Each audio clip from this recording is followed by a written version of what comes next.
Bom, pessoal, vamos começar a resolução da prova do Enem 2020, tá? A prova oficial, certo? A gente tem a nossa ordem, tá? Na descrição do vídeo tu vai achar o arquivo para te poder acompanhar conforme a ordem que nós temos aqui. Bom, a primeira questão que nós temos é a seguinte, ó. Primeira questão aqui que a gente tem no nosso material diz assim, ó. Em um grupo sanguíneo ou tipo sanguíneo, baseia-se na presença ou ausência de dois antígenos, o A e o B, na superfície das células vermelhas do sangue. Como dois antígenos estão envolvidos, os quatro tipos distintos são: eu posso ter o sangue tipo A, tá? O sangue tipo A, que tem apenas o antígeno A, está presente, o sangue tipo B, que tem apenas o antígeno B, está presente, o AB, que ambos os antígenos estão presentes, tá? Então eu tenho o AB, não é? E eu tenho o tipo O, que nenhum dos antígenos está presente, o tipo O. Então nós temos dois tipos de antígenos, o A e o B, tá? Mas a gente tem um tipo de sangue que tem os dois e um tipo de sangue que não tem nenhum dos dois, tá? Daí a explicação aqui, de onde é que veio. Daí foram coletadas amostras de sangue de 200 pessoas. Então a gente tem um total aqui, temos um total de 200 pessoas para analisar os tipos de sangue, né? E após análise laboratorial, foi identificado que em 100 amostras está presente o antígeno A. Então, quem tem o antígeno A são 100 pessoas que fizeram, no caso, o exame, né? E 110 está presente no antígeno B. 110 está na amostra do antígeno B. E os 20 amostras, nenhum dos antígenos está presente. Em 20, nenhuma está presente. Pessoal, o que não tem nenhuma, ó, nenhuma, isso aqui é o tipo O. Tipo O tem 20, certo? Foram 200 pessoas. Bom, onde é que o aluno tem que perceber aqui um detalhe? Ah, se eu somar tudo vai dar as 200 pessoas? 100 com 110, 210 já passou. Significa que tem pessoas que têm os dois antígenos, que está aqui dentro do AB. Então, o AB é uma interseção que existe entre o A e o B, tá? Dessas pessoas foram submetidas à coleta de sangue. O número das pessoas do tipo A é igual a quanto? Tu quer saber quantas pessoas só têm o antígeno A? Muitos poderiam botar a resposta 100 pessoas aqui, e tem alternativa. Não, mas é que só tenha o A. Nesses 100, alguns têm o A e o B. Então é uma questão de conjuntos aqui, ó. Então a gente vai ter aqui, ó, o A, quem tem o A, que são 100 pessoas, é todo esse meio aqui, e eu tenho aqui os que têm o B, que são 110 pessoas, certo? Tem elementos aqui que tem os dois antígenos, que eu não sei, eu vou chamar isso de X. E no lado de fora eu vou ter um outro conjunto que não intercepta com eles, que é o conjunto do tipo O, que eu tenho 20 pessoas. Então tem 20 pessoas aqui dentro aqui que não têm o antígenos, que é o sangue tipo O. Bom, o que vai acontecer aqui? Ó? Eu tenho que determinar, eu quero saber quantos só tem o A. Então a resposta está aqui, ó. Quantos que estão aqui dentro aqui, ó? Ó, tudo isso aqui é 100, mas eu só quero essa parte que o cara tenha só o antígeno A. Como é que se faz essas questões de conjuntos? Eu não sei a intersecção. Aqui eu vou ter quanto? O 100, que é toda essa parte, mas tem uma quantidade que está compartilhando com B. Então aqui vai ser 100 menos X. Esta é a resposta, 100 menos X. Eu tenho que saber quantos que estão entre os dois. Agora eu tenho aqui nessa outra parte aqui, ó, eu tenho 110. 110 é tudo isso aqui, ó. Mas tem uma quantidade que está compartilhando com A. Então quem só tem o B é 110 menos o X. Se eu somar todo mundo que está aqui, mais os 20 que não tem o antígeno, tem que me dar as 200 pessoas. Então vamos lá, vamos fazer aqui, ó. 100 menos X é quem só tem o A. Olha só, isso aqui só tem o A. Até eu vou botar aqui em cima, só tem o A. Mais X, isso aqui é quem tem A e B, não é? mais 110 menos x, isso aqui é quem só tem o b, isso aqui tem que dar igual a 180. Ah, mas como assim? Não são 200 pessoas? São 200 pessoas, mas eu só somei aqui quem tem os antígenos A e B. Ele me diz que 20 pessoas do tipo O não tem nenhum dos antígenos. Então quem tem A e B são 180, que é os 200 menos os 20 que não tem nenhum dos dois antígenos. Então como é que a gente vai fazer esse cálculo aqui? Se quiser colocar, põe 200 menos 20, que é o 180. Eu posso cortar menos x com mais x. Eu vou ter 110 mais 100, eu vou ter 210. 210 menos x é igual a 180. Passo o x para ficar positivo para cá, ó, 210 menos 180 é igual a x. X vai ser igual a 210 menos 180. Quanto é que vai dar isso? 30.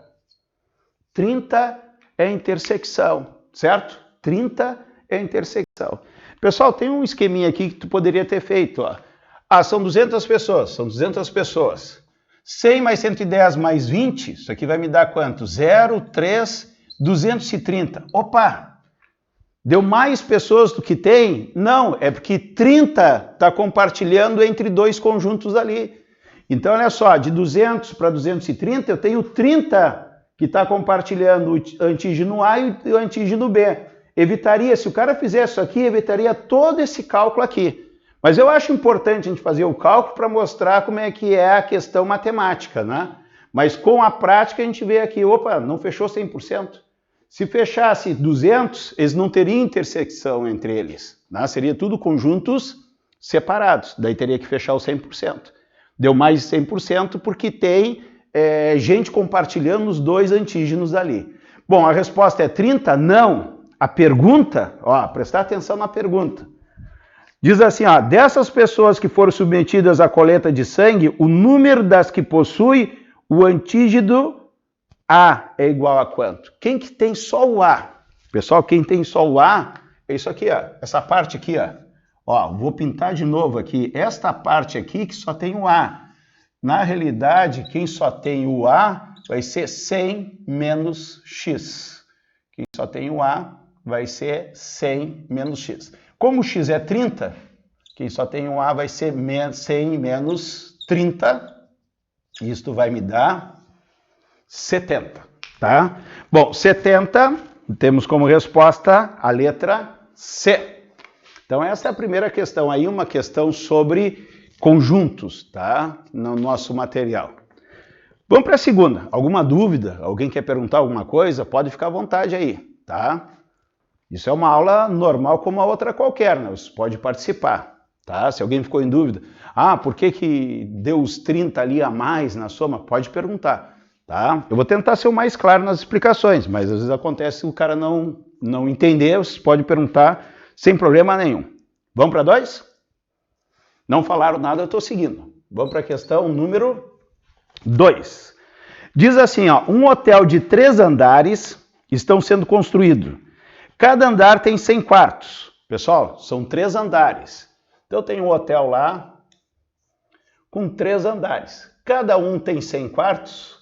Eu tenho 300 quartos de hotel, certo? 300 quartos. Os quartos serão numerados de 100 a 399. Não começa do 1, né? Começa do 100. Primeiro quarto 100, 101, né?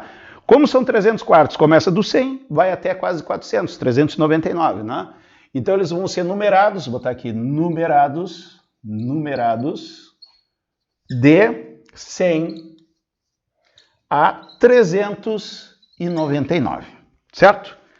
E cada um terá um número afixado na porta. Então, tu chega ali, vai ter na porta do quarto o número do quarto.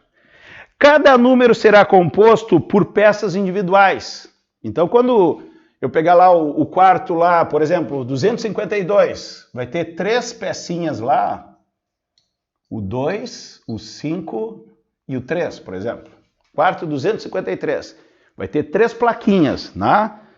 Está dizendo aqui, ó, peças individuais, cada um simbolizando um único algarismo. Então, cada algarismo é uma pecinha, certo? Qual a quantidade mínima de peças simbolizando o algarismo 2 necessárias para identificar o número de todos os quartos? Pessoal, eu tenho quartos numerados de 100 até 399. Eu quero saber cada centena dessa vai 3 plaquinhas. Eu quero saber quantos números 2 eu preciso comprar para botar nos quartos. Então a gente vai ter que contar, certo? Uma maneira seria listar de ponta a ponta e sair contando os números 2. Seria uma loucura, né? Começar a 100, não precisa. 101, não precisa. 102, marca 1 aí no 102. Quando chegasse lá no 122, por exemplo, marca mais 2. E a gente ia até os 399. Isso aí a gente levaria o tempo da prova toda. Então não é desta maneira que a gente vai conseguir executar esse exercício. Então a gente vai pensar o seguinte, ó. Primeiramente a gente vai contar os números 2 que eu preciso nesta posição. Na posição da centena.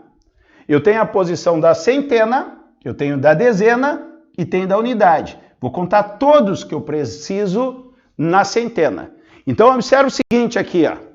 Quando tiver o número 2 aqui na frente, ó, 2, e vai ser completado com outros. Ah, pode repetir 2? Pode. Mas se repetir um 2 aqui, eu vou contar quando eu contar as dezenas. Por exemplo, o quarto 222, eu não vou precisar contar 3 números 2. Eu só vou contar 1, que é da centena. Ah, mas e o último 2 lá? Quando eu contar as unidades, ele vai aparecer para mim, tá? Então vamos lá. Quantos eu vou ter aqui? Eu vou ter do quarto 200 até o quarto 299. Quantos 2 eu vou ter aqui? Ah, tem 99, mas tem com 00, vai dar 100 números 2. Então aqui eu já contei, eu vou precisar de 100 números, algarismos 2 para fazer as centenas. Vamos supor que toda centena começasse com cores diferentes. Aqui fosse vermelho, aqui fosse azul e aqui fosse verde, por exemplo. Um exemplo, né? Então, quantos números 2 vermelhos eu preciso? 100 números vermelhos, que é o que vai começar os números, né? De 200 a 299. Mas vai ter números que eu vou ter que comprar em azul, que vai vir no meio aqui, ó. Então, aqui pode trocar, aqui vai ter o número 2. E agora? Agora já começa a ficar mais complicado. Quais são os números que eu vou ter, que vai ter o 2 no meio? O 120, não é? O 121, 122, até o 129. Até o 129. Eu vou ter 10 aqui, ó. Eu vou ter 10 aqui. Mas também começa do 100 até os 399. Tem os que começam com 2, ó. Do 220 ao 229. Eu tenho mais 10 números aqui. Ah, Fábio, aqui tem 2. Tu já não contou esse aqui? Não. Quando eu contei o 220 aqui, eu só contei o número da frente. Só contei o número vermelho. Agora estou contando o número azul, que é o do meio. Tá? Então não tem erro. É isso mesmo. E na casa dos 300, eu vou ter do 320 ao 329. Eu vou ter mais 10. Então, por enquanto, eu tenho 100, 110, 120, 130 números. Está faltando o número verde. Isso aqui é da minha cabeça, vermelho, azul e verde, não diz no enunciado. Que seria o último número. Quantos números 2 eu preciso lá no final? Vamos ver aqui, ó. Terminando com o número 2. Ah, e agora? Agora o troço é mais complicado. Deixa eu ver aqui. O 102. O 102. O 112, o 122, o 132, até o 192. Termina com 2.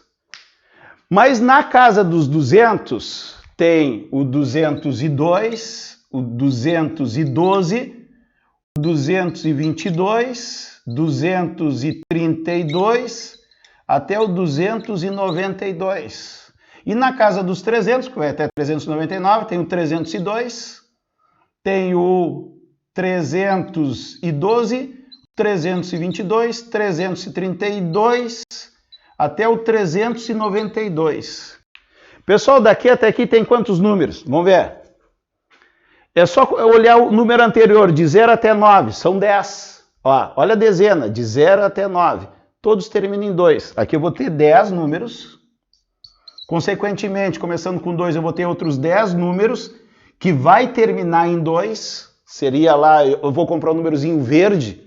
Eu botei essas cores só para a gente entender, tá? Não tem necessidade. Não diz no enunciado isso aí, tá? E agora, terminando com 2 na casa dos 300, eu tenho mais 10. Então, quantos algarismos 2 eu preciso comprar para colocar na porta do quarto? Em todos os apartamentos. Vamos contar. Eu tenho 100 aqui, mais 30 aqui, mais 30 aqui. Então, a resposta é 160 algarismos 2. Algarismos 2. Essa invenção na minha cabeça, eu teria que comprar 100 vermelhos, 30 azuis e 30 verdes, para dar certinho. Eu teria todos os algarismos 2 para formar os números de 100 a 399. Tá? Então essa é a segunda questão que nós temos no nosso material. Sair da frente para vocês tirarem um print. Tá? Assim, ó, comentários. Questão fácil de conjuntos, tá? Questão difícil de contagem. Toda contagem, ela é fácil da gente se atrapalhar, tá? Vai ter algumas questões que vão aparecer ao longo de hoje, não é? Que vocês já perguntaram na sala de aula, a gente já fez, tá? Outra coisa interessante, a gente vai dividir esse vídeo em 3 partes, porque são 45 questões. A gente vai fazer 15 questões hoje, só se terminar muito cedo, daí eu sigo. Mas eu não vou conseguir chegar até a metade da prova para fazer 2 vídeos. Então a ideia é fazer 3 vídeos, tá? 15 questões hoje, sábado que vem mais 15 e no outro sábado mais 15. Fechamos a prova de 2020, depois vamos para o PPL e assim a gente segue fazendo as nossas provas. Tranquilos? Vamos apagar. Tiraram o print? Questão 2.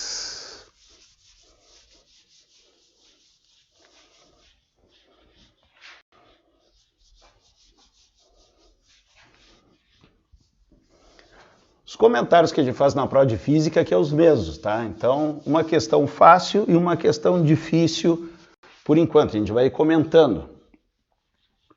Essa segunda muita gente deve ter errado, tá? Então vamos lá. Vamos para a questão de número 3 do nosso material. Pessoal, questão número 3 do nosso material diz o seguinte. No Brasil, vamos botar aqui 3. No Brasil... Tem uma tabela aqui, eu já vou botar aqui a tabela antes, e depois a gente vai lendo aqui. Deixa eu botar essa tabela aqui. Ano da pesquisa. Tá? Ano. Tempo de estudo. Tempo de estudo. Tem uma tabela aqui, a gente já vai botar a tabela. O Enem gosta muito dessas questões de tabela. Tá? 1995. Depois 1999, 2003 e 2007, tá? 2007. Tranquilos? Depois que a gente encerrar a nossa resolução de prova aqui, eu vou parar de gravar e um exercício que alguém me pediu durante a semana do Enem sobre probabilidade, tá? Que é um exercício bem legal, eu acho que é legal para toda a turma ver, tá? É um exercício mais antigo, não faz parte da prova, então vai ser depois da nossa resolução da prova aqui de 2020. Bom, vamos para o enunciado.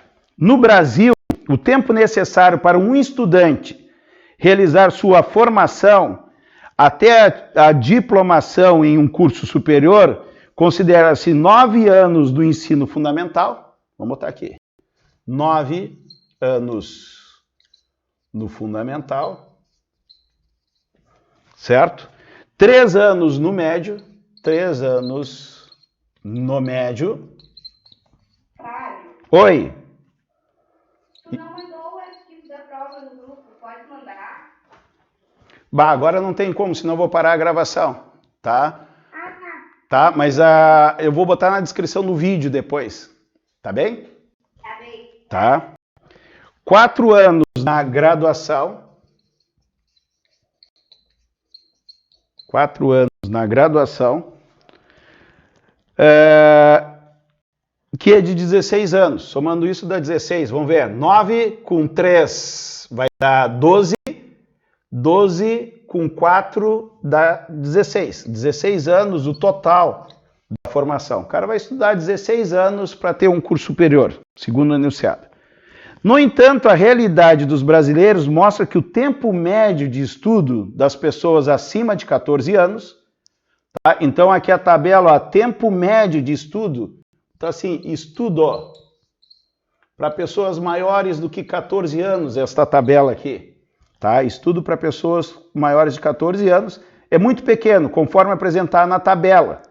Então, em 1995, o estudante estudava 5,2 horas. Deve ser por dia isso.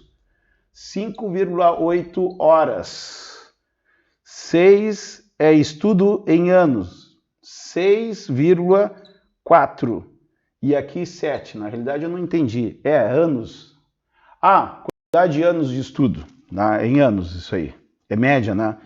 Considere que o incremento do tempo de estudo a cada período para essas pessoas se mantenha constante até o ano de 2050, tá? E está me dizendo que o incremento, ou seja, o aumento é constante, cuidado com isso, tá? Ele não vai continuar até 2050 estudando 7, não sei se está em o tempo de 7, não sei qual é a unidade, em anos, 7 anos, 7. Não.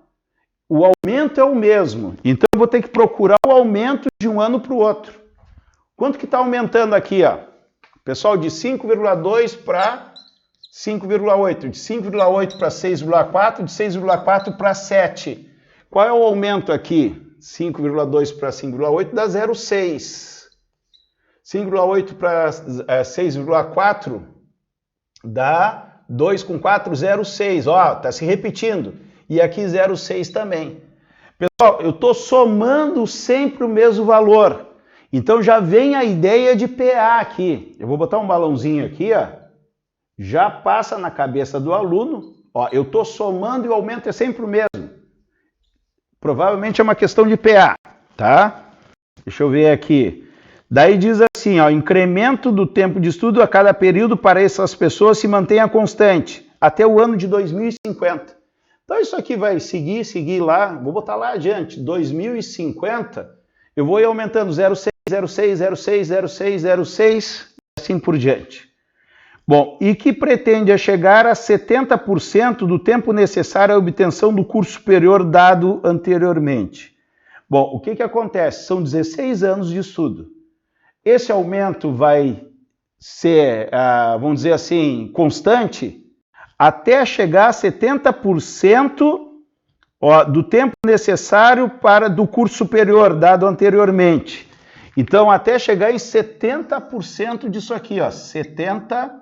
Como é que eu faço 70% de 16 anos? 16 vezes 70%. Já vou cortar aqui, ó. 7 dividido por 10, 0,7. 16 vezes 0,7. Vamos ver quantos anos vai dar isso aqui. Vamos fazer a continha aqui. 16 vezes 0,7. 7 vezes 2, 42. Vai 4. 7 vezes 1, 7. 8, 9, 10, 11. Uma casa depois da vírgula. 11,2. 11,2. Então, eu vou ter esses aumentos aqui, até que vai chegar, num determinado ano lá, vai chegar em 11,2. Aumentando 0,6, 0,6, 0,6, 0,6. Tá? Em 11,2. O ano em que o tempo médio de estudo de pessoas acima de 14 anos atingirá o percentual pretendido será igual a quanto? Pessoal, a pergunta é qual é o ano aqui, ó. Qual é o ano? Tá? Se o cara tem tempo para fazer, tá? Por exemplo, o cara está estudando em casa, pá, não consegui fazer essa questão. Soma 0,6, 0,6, 0,6, 0,6, faz uma tabelinha, 0,6, 0,6, vai chegar uma hora que vai cair no 11,2. E lá em cima, o aumento é de quanto? É de 1 em 1 ano? Não, não é. De 95 a 99 passaram 4 anos, ó, 4 anos. 4 anos. De 99 a 2003, também 4 anos. Daqui até aqui, mais 4 anos, tá? Se o cara tivesse tempo, o próximo seria quanto? 2007 mais 4. 2011. E aqui, 7,6. Daí ia somando, quando chegasse em 11,2 ia olhar o ano e estava pronto a questão. Só que isso aí leva muito tempo, tá? De repente até não leva muito tempo, dependendo da resposta, mas de 4 em 4 anos. Mas numa prova eu acho que não convém fazer assim. Então o que a gente vai fazer? Pessoal, a gente vai fazer a PA para saber que termo é esse aqui, ó. Eu vou chamar esse primeiro cara aqui de A1. Olha só, esse primeiro cara aqui a gente vai chamar de A1. E esse ano aqui também a gente vai chamar de A1. Eu vou fazer a PA para saber quantos termos eu tenho aqui. Achando o número de termos, eu subo na de cima, que também é uma PA, e com esse número de termos eu vejo que ano que ele chegou. Então o raciocínio é esse. Vamos fazer duas PAs. Olha só, o AN, que é esse cara aqui, ó. Aqui é o enésima parte. Aqui é 1, aqui é 2, aqui é 3, aqui é 4. Lá é N, eu não sei quantas tem. Vai ser o A1 mais N menos 1, que multiplica a razão. O enésimo termo é 11,2, na parte de baixo, que é o tempo de estudo. Tá? 11,2. O primeiro termo, 5,2. Pessoal, uma coisa que tem acontecido nas provas do Enem dos últimos anos é isso. Os cálculos não são tão complicados. Olha só o que o cara pensou, 11,2 e 5,2. Ele vai passar subtraindo, vai me ajudar bastante isso aqui. Mais N menos 1, que multiplica a razão de 0,6. Bom, aqui eu tenho uma soma. O 5,2 está somando no lado direito da igualdade. Ele passa para o outro lado com a operação inversa. 11,2 menos 5,2. Isto vai dar a distributiva aqui, 0,6N menos 0,6. Quando eu fizer 11,2 menos 5,2, vai dar 6. 6 redondinho. Porque ó, 11 menos 5, ó, o 0,2 desaparece. 11,2 menos 5,2, 0,2 desaparece. Então é 11 menos 5. 11 menos 5 dá 6. Esse menos 0,6 passa para cá somando, mais 0,6 é igual a 0,6N. 6 mais 0,6 dá 6,6. É igual a 0,6 vezes N. O 0,6 passa dividindo, 6,6 dividido por 0,6. Bom, fica ruim de fazer com vírgula. Multiplica por 10, em cima e embaixo. Vai ficar 66 dividido por 6. Ó, multipliquei por 10. 66 por 6 dá 11. Pessoal, esse aqui é o enésimo primeiro termo. Ó. O termo número 11. Bom, se eu sei que é o termo número 11, esse aqui é o primeiro, é o A1, esse é o A2, o A3, o A4. Eu quero saber o A11. Se eu souber o termo A11, eu sei o ano que isso aconteceu. Vou criar aqui, ó, A11. A11. Imagina o espaço da prova, né? Tu vê, no quadro anterior eu fiz duas questões. Uma fácil e uma mais difícil, que também precisava de espaço. Agora essa questão precisa de bastante espaço, a gente não tem na prova, né? Isso aí é uma crítica, né? Em relação à prova do Enem. Ó. Vai ser A11 ao A1 mais 10R. A gente sabe que isso aqui tem que fechar, ó. 1 mais 10 dá os 11 daqui, ó. Então o A11 é o primeiro termo mais 10R. O A11, que é a resposta do nosso problema, é o primeiro termo no ano, né, que é 1995. 1995, mais 10 vezes a razão. Pessoal, aqui é a razão de 0,6. A razão é quanto que aumenta de um termo para o outro. Como é que se acha a razão? Aqui eu fiz de cabeça, né? Mas vou botar aqui, ó. A razão, tu pega o A2 menos o A1. Ou o A3 menos o A2, sempre é um A menos o anterior. Só não pode ser o primeiro, que daí não tem o anterior. Então a razão aqui, ó, 5,8 menos 5,2. A razão deu 0,6. Que esse 0,6 aqui que eu tinha feito de cabeça, só para ficar registrado. Então a razão é 0,6. O A11, que é o ano que ocorreu essa média de 11,2, é 1995 mais 10 vezes 0,6, 6. Tá? 10 vezes 0,06. Espera aí que eu tenho um erro aqui. É o A11. A razão não é 0,6, pessoal. A razão 0,6 é daqui de baixo, ó, do tempo de estudo. Ó, já entra correndo. Ia dar mais 6, tomara que não tivesse aí 2001. Deixa eu ver aqui. Tem 2001? Não tem. Eu ia perceber o erro.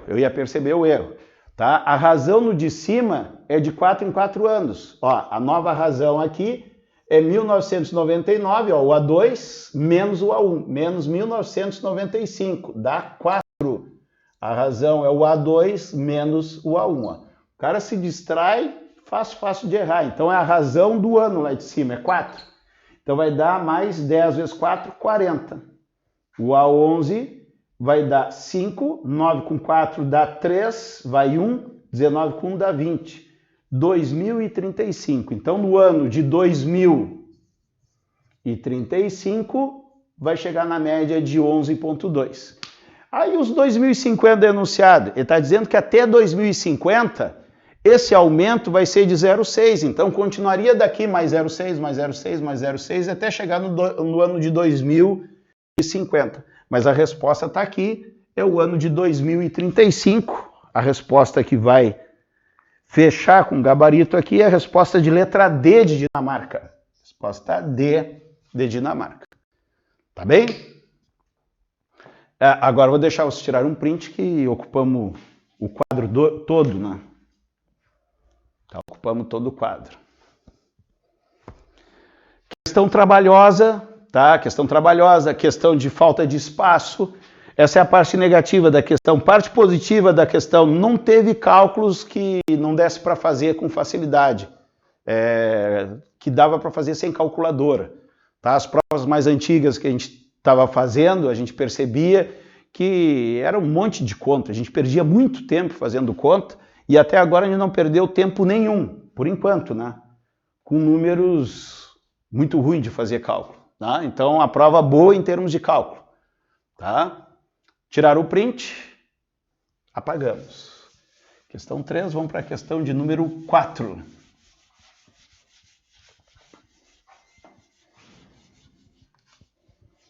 Parece pouca questão, 15 questões, né? Mas o tempo vai passando também, né? A gente tem que ir comentando o que o aluno pensa. É uma PA, porque está somando, tá? Isso vai ocupando tempo.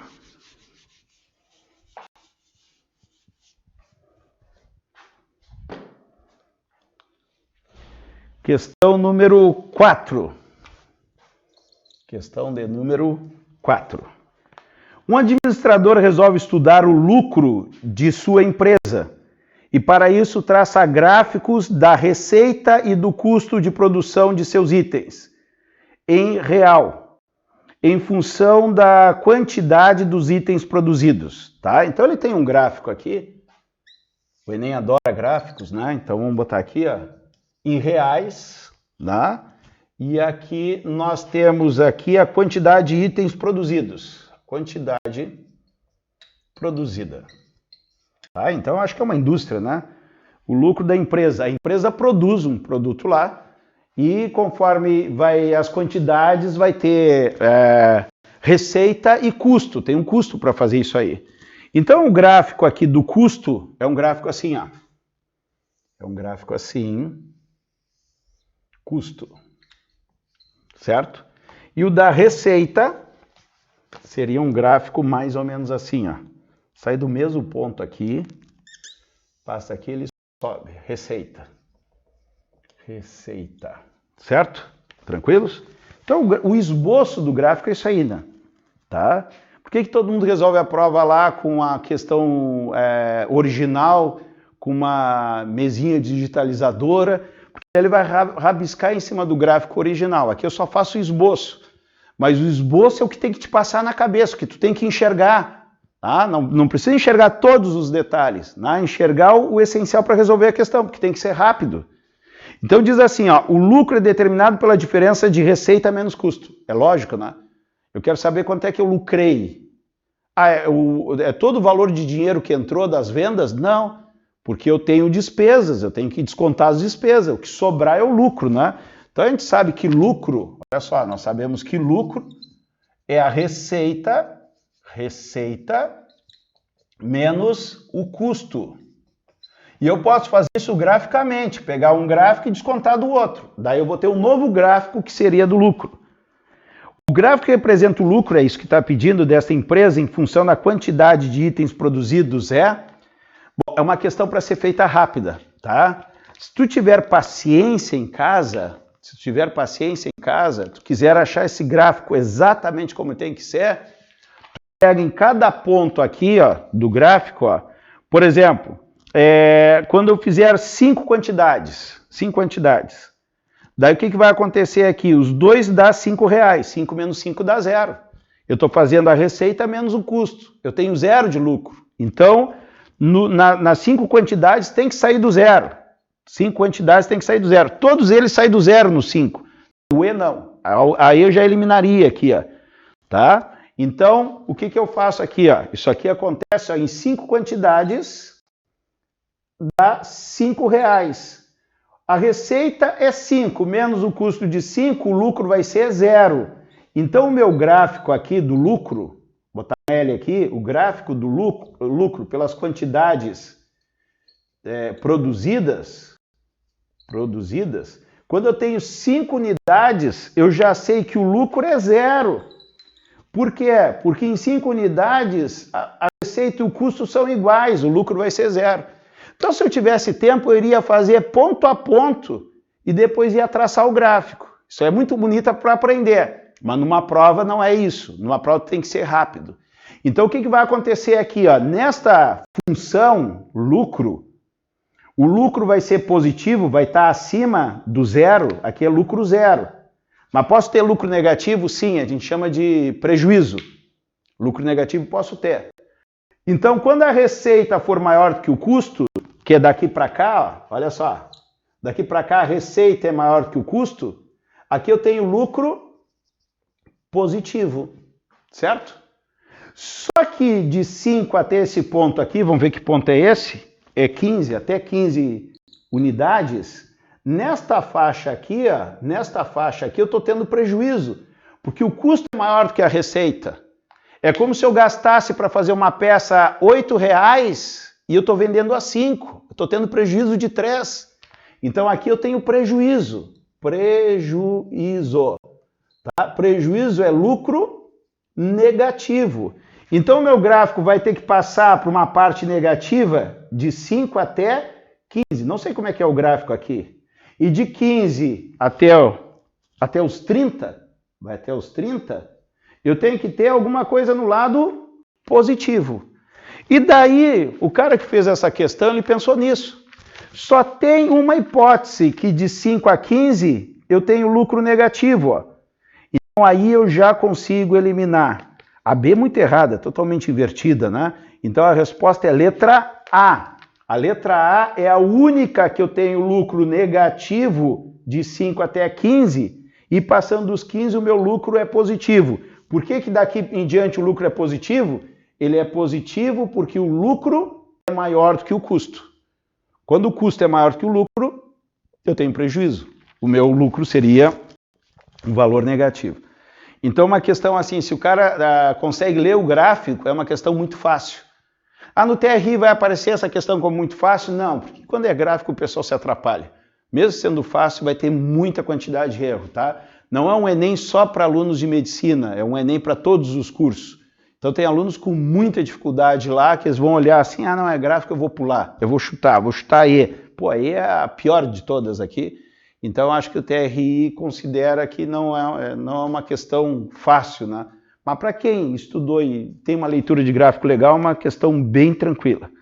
Bom, a questão número 5, também de gráfico, tá? Então aqui a gente tem uma análise de gráfico, é um exercício de função, não deixa de ser, né? E agora vamos outra para gráfico. Observe que os cálculos estão tranquilos, que é uma dificuldade que a gente via na prova antiga, né?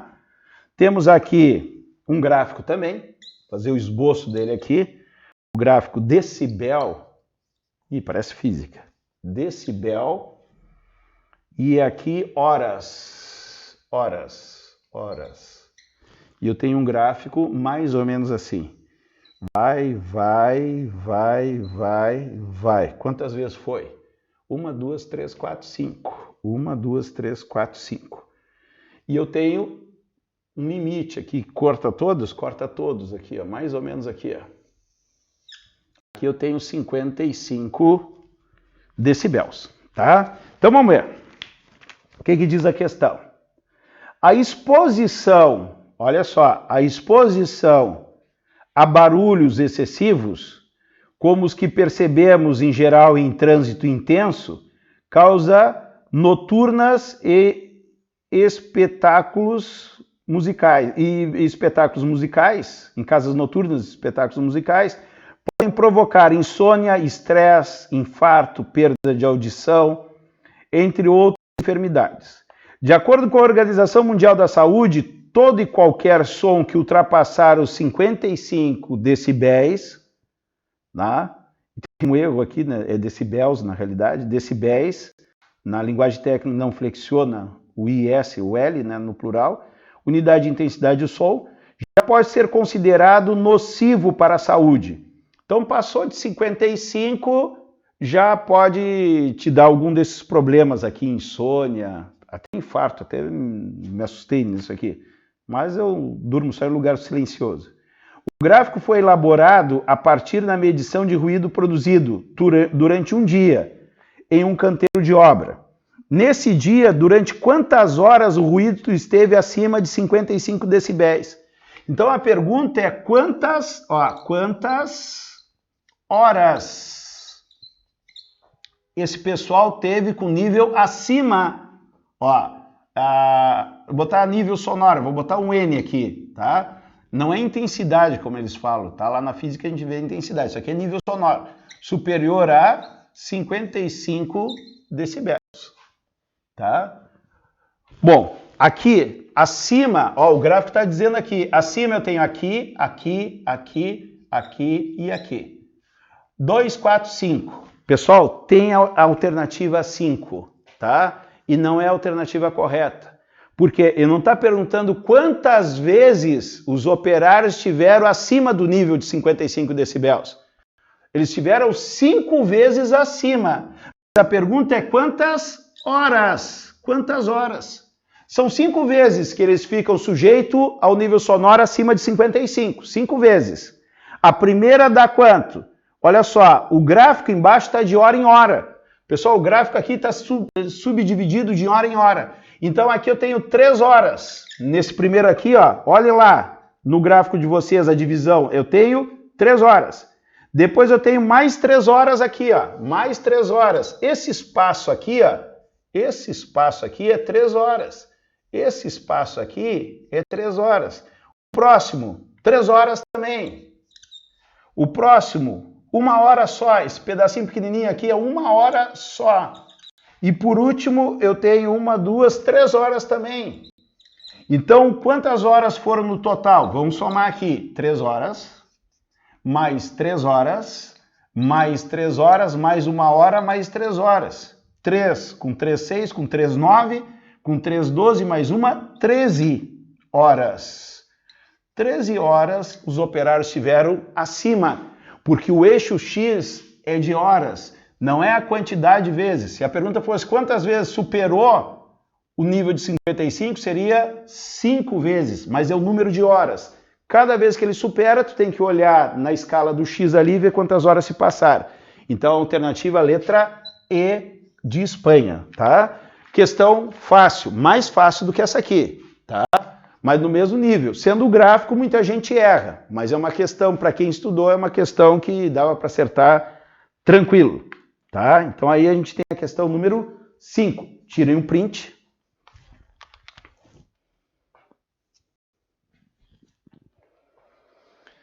Vamos apagar e vamos para a questão número 6. Vamos para a questão número 6. Que já passou quase 1 hora de aula aí.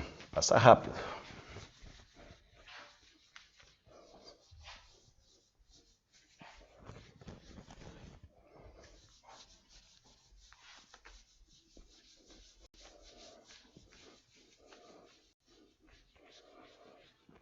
Hoje de tarde, mesmo esquema, resolução da prova de física 2020 PPL, tá bem?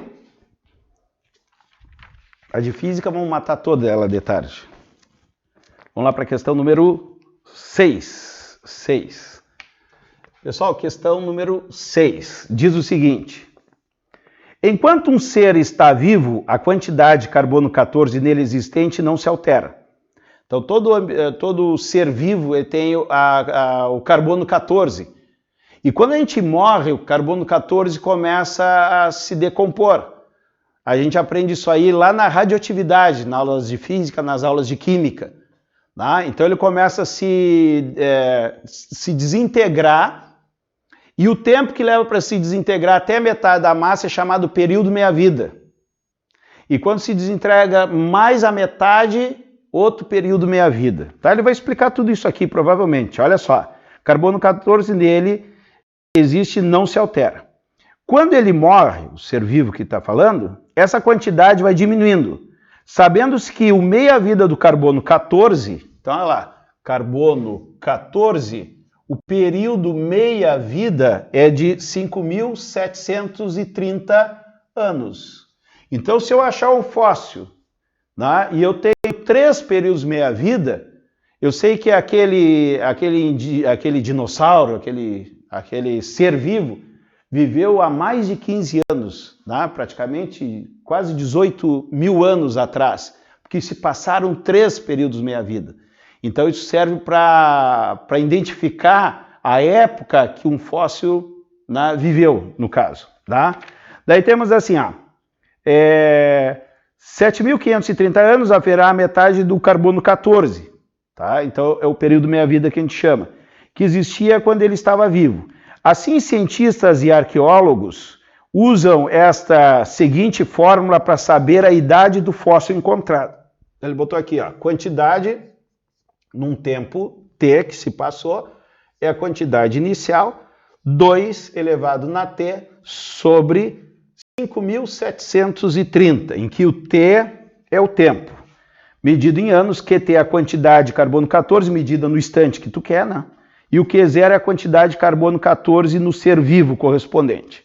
Um grupo de arqueólogos, numa de suas expedições, encontrou 5 fósseis de espécies conhecidas e mediram as quantidades de carbono 14 nele existente. Na tabela temos esses valores, juntamente com as quantidades de carbono 14 nas referidas espécies vivas. As vivas é o Q0. Vivas é o Q0. E ele dá quando encontraram, que é num tempo T, tá? O fóssil mais antigo encontrado nessa expedição foi de quando? Olha só, então eu tenho aqui uma tabela. Fóssil.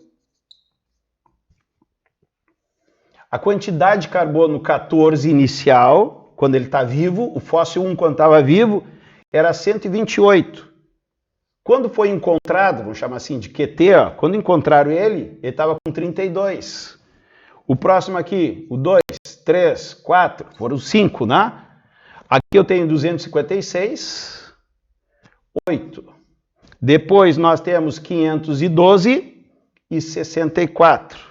Aqui eu tenho 1024 e 512. E aqui eu tenho 2048 e aqui eu tenho 128. Ele quer saber qual fóssil que é mais antigo. Pessoal, observe que são tudo múltiplos de 2. São tudo potências de 2. Não é? Por quê? Porque eu vou sair dividindo por 2, dividindo por 2, dividindo por 2 para saber quantos períodos meia-vida. O fóssil que tiver 2 períodos meia-vida, ele viveu há 11 mil anos atrás. O fóssil que eu encontrar 3 períodos meia-vida é 16 mil anos atrás. Conforme eu tenho os períodos meia-vida, cada período meia-vida é 5.730 anos. Eu quero saber qual que é o mais velho, certo? Então eu vou fazer um esquema aqui, Qual é o número maior? 2048. Seria o fóssil 5. Pessoal, quando passar um período meia-vida, ele cai à metade, que é 1024. Passou mais um período meia-vida, ele vai para 512. Passou mais um período meia-vida, 256. Memória de computador é binária também. A gente sabe esses valores por causa de computador, né? Código binário. A metade disso vai ser 128, 64, 32, 16, 8, 4, 2 e 1, né? Dividir a metade, 1 lá, pá. Bom, vamos ver aqui, ó. O primeiro fóssil, entende o primeiro, entendeu o primeiro, o resto é barbado. Ele tinha 128, tá aqui, ó. Ele tinha 128 e quando encontraram ele estava com 32. Pessoal, passaram quantos períodos meia-vida? 2 períodos meia-vida. Período, meia-vida, período, meia-vida. Pessoal, para chegar até no 32, passaram 5.730 mais 7.530. Então aqui eu tenho, vou contar o número, botar assim, ó, número de períodos meia-vida. Fazer uma tabela lateral. Passaram 2. O segundo fóssil, de 256 para 8. 256 lá para 8. Quantos períodos meia-vida? 1, 2, 3, 4, 5. 5 períodos meia-vida. Reduziu 5 vezes. Para 256 cair para 8, dividindo a metade, aqueles 5.730 anos, é para o carbono 14 reduzir a metade. De 256 para cair para 8, reduzir a metade, tem que reduzir 5 vezes a metade. É mais fácil que usar a equação que eles deram ali. Quer usar? Põe. Ah, quero usar a equação. Põe 8 aqui, põe 256, pá, e tu vai trabalhar com função exponencial aí. Eu acho que não vale muito a pena. De 512 para 64, quantos se passaram? 1, 2, 3. 3 períodos meia-vida.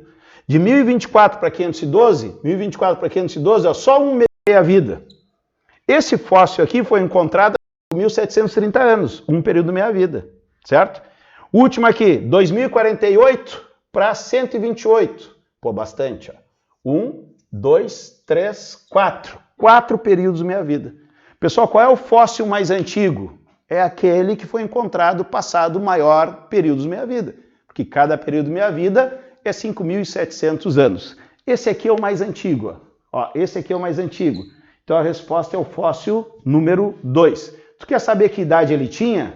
A idade do fóssil, ó, fóssil 2, ele tinha 5 vezes 5.730 anos. Botar quase 6.000, quase 30.000 anos, tá? Tinha esse fóssil aí, é o mais velho deles, é o fóssil número 2. Número 2, deve ser a resposta B.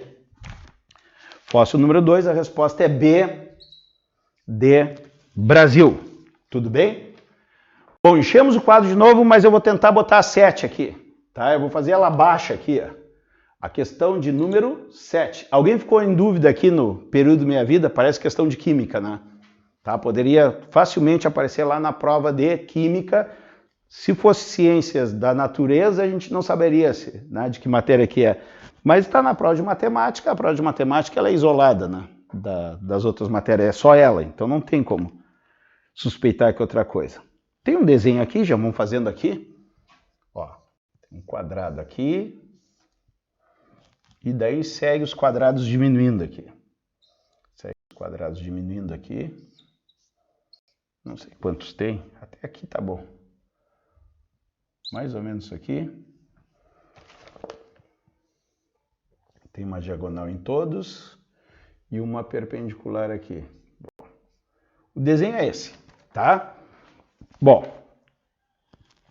Tem algumas letras aqui, ó. P, R, ST, e tem umas medidas aqui, ó. 1, vai ser 1 metro, meio metro, 1/4,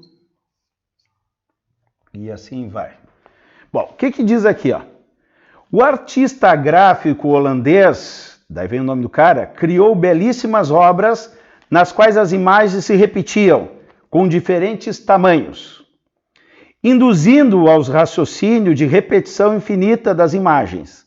Inspirado por ele, um artista fez um rascunho de uma obra na qual propunha a ideia de construção de uma sequência infinitas de quadrados, cada vez menores. São quadrados e cada vez menores. Ó, um quadrado menor, menor, menor, vai desaparecendo. Iria ter o infinito. é um sobre os outros, tá? Um sobre, abaixo dos outros, certo? Conforme indicado na figura. O quadrado PRST, o quadrado lá de cima, com um lado de medida 1, mas eu já estou vendo aqui, ó, que vem no desenho, é o ponto de partida. Então eu vou fazer a obra a partir do primeiro quadrado, se é quadrado é 1 por 1, certo? Sempre o quadrado tem os lados iguais. O segundo quadrado é construído sobre ele, abaixo, né? Tomando-se o ponto médio da base do quadrado anterior. Então eu pego a base do quadrado de cima e aqui é ponto médio, ó. Pego o meio dele e faço um quadrado embaixo. Daí pego o meio da base do outro, faço outro quadrado, eu vou pegando a metade, cada vez eu vou fazer os quadrados.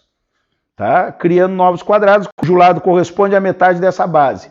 Essa sequência de construção se repete recursivamente. Qual é a medida do lado do centésimo quadrado? Né? Centésimo quadrado, construído de acordo com o padrão. Pessoal, ele quer saber o centésimo quadrado. Esse aqui é o primeiro. Esse aqui é o primeiro. Esse é o segundo. Esse é o terceiro. Ele quer saber o lado do centésimo. Olha lá, centésimo. Quanto é que vale o lado do centésimo quadrado? Tá? Esse é o nosso objetivo aqui, certo? Vamos analisar. O primeiro quadrado tem lado 1. Tem lado 1. Deixa aí. O segundo quadrado, o lado é 1/2. O terceiro quadrado, o lado é 1/4. Por quê? Porque é a metade da metade. Então o lado é 1/2 vezes 1/2. Isso aqui dá 1/2 ao quadrado, que é 1/4. Eu vou botar o quarto aqui, ó. O quarto seria quanto? O lado 1/2 vezes 1/2 vezes 1/2. Porque cada vez o lado vem dividindo a metade. Isso aqui daria 1/2 elevado na 3. Ó, 1/2 vezes 1/2, 1/2. Um número multiplicado por ele 3 vezes é elevado ao cubo. Isso aqui daria 1/8. Quanto é que vale o lado do centésimo? Pessoal, observe o seguinte, ó. O lado do centésimo também vale 1/2. O problema é saber elevar na quanto. Quanto é que vai ser elevado? Pessoal, olha só, o segundo quadrado, ó, o segundo quadrado elevado na 1, que não aparece. O terceiro elevado na 2. O quarto elevado na 3. Observe que o expoente que eu estou multiplicando no meio é 1 a menos do que o quadrado que eu estou analisando. Olha só. Eu poderia botar aqui que o lado do primeiro é 1/2 elevado na 0. 1/2 elevado na 0 é lado 1, ó. É lado 1. Tá? Então o que acontece? Se eu estou no segundo quadrado, elevar na 1. Se eu estou no terceiro, elevar na 2. Se eu estou no quarto, elevar na 3. Sempre 1 a menos. Se eu estou no centésimo, vai ser elevado na 99. Tá? É um exercício de sequência. Tá? A é PA, é PG? É uma PG. É uma PG, ó. A razão é 1/2. 1/2 vezes 1/2 vezes 1/2 vezes 1/2. Tá? Então é uma sequência e é uma PG. Então aí a resposta seria 1/2 elevado na 99. Perdi a prova, tá aqui. 1/2 elevado na 99. Resposta B de Brasil. Tá? Chegamos na metade do nosso objetivo de hoje. Tá? Já temos 1 hora aí de aula. Tá? Estamos num ritmo para fechar as 15 de hoje. Alguma dúvida? Podem falar. Senão vou dar o tempo aí para a gente... para vocês copiarem. E vamos apagar o quadro. Tirar o print, 6, 7. Vamos para a questão número 8 do nosso material.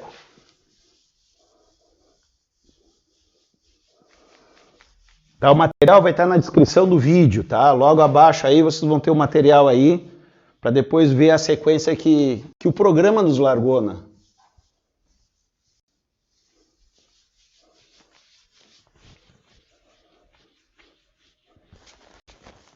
A aulinha fica gravada para te ver quantas vezes tu quiser, para te pegar segurança na hora da prova, né? Tu conhecer bem a prova do Enem. Então, questão número 8. Pessoal, a questão número 8 é uma questão que, no meio da aula lá de análise combinatória, alguém mandou no grupo do WhatsApp, a gente fez na própria aula essa questão, tá? Vocês vão lembrar agora, tá? Então, olha só, a questão 8, a gente pode fazer até um pouquinho mais rápido aqui, diz assim, ó. Nos livros de Harry Potter, um anagrama do nome do personagem, né? Daí tem o nome do personagem aqui, gerou a frase. Então, nós temos a frase aqui. I am Lord... Não. I am Potter. Potter. É isso aqui.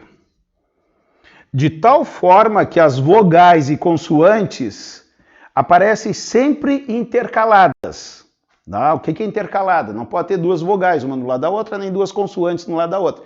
Então, intercalada tem que ter uma vogal, uma consoante, vogal, consoante. Não pode ter vogal e vogal, nem consoante, consoante.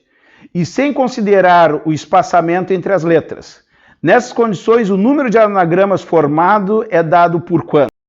Pessoal, eu tenho que intercalar as vogais e as consoantes. Então, eu vou ter que ver aqui quantas vogais e quantas consoantes eu tenho. Olha lá, vogal. Vogal. Vogal eu tenho o I, eu tenho o A, eu tenho o O e tenho o E. Pessoal, observe que são vogais e são letras diferentes, tá? Então, eu tenho 4 vogais. Vogais. E consoantes. Consoantes. Eu tenho quantas? 1, 2, 3, 4, 5. Eu tenho 5 consoantes e eu tenho 2 repetidas. Vou botar assim, 2T. Eu tenho 2T ali, certo? Bom, como eu tenho mais consoantes do que vogal, eu tenho que começar com consoante, obrigatoriamente. A gente até discutiu esse exercício quando a gente estava na aula de análise combinatória e alguém perguntou assim, mas se fosse iguais o número de vogais e consoantes? Daí ia ter que multiplicar por 2 a minha resposta, porque eu ia ter imaginar que ia começar com consoante, ia permutar, e depois ia imaginar que ia começar com vogal, ia dar tudo de novo, né? Mas nesse caso não tem erro, eu tenho mais consoantes do que vogais, e tem que ter uma mais só, né? Senão vai ter coisa repetida. Quando eu tenho 5 consoantes, olha lá, consoante, vogal, consoante, vogal, consoante, vogal, consoante, 1, 2, 3, 4, vogal e consoante. Olha lá, 1, 2, 3, 4, 5 consoantes e 1, 2, 3, 4 vogais.